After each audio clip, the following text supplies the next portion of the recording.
Have you ever wondered what happens after a big drop in the stock market? Do stocks keep falling, or do they bounce back? Today, we're diving into real data from the S&P 500 to find out what actually happens after a 2% down day. Hi, and welcome to quantifiedstrategies.com.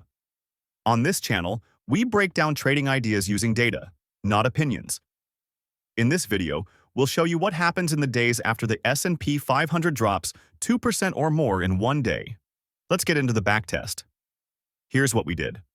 We ran a historical backtest on the S&P 500 and looked for every instance where the index dropped at least 2% in a single day from yesterday's close. Then we measured what happened over the following 1 to 10 trading days.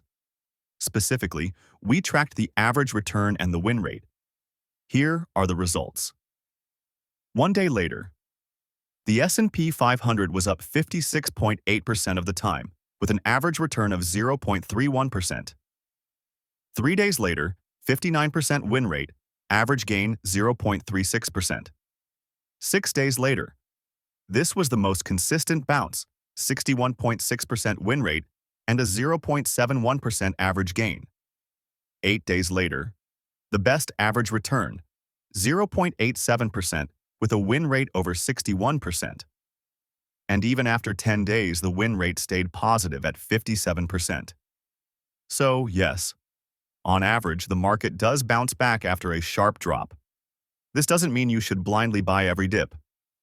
But the data suggests there's a short-term edge after panic selling. Traders might use this kind of information in mean reversion strategies, or just to understand market behavior better. Think of it as context. If you see headlines screaming "market crash," remember that historically, the bounce isn't just possible, it's likely. If you found this helpful, hit that like button. It helps more people discover this type of research. And subscribe for more data-driven trading insights.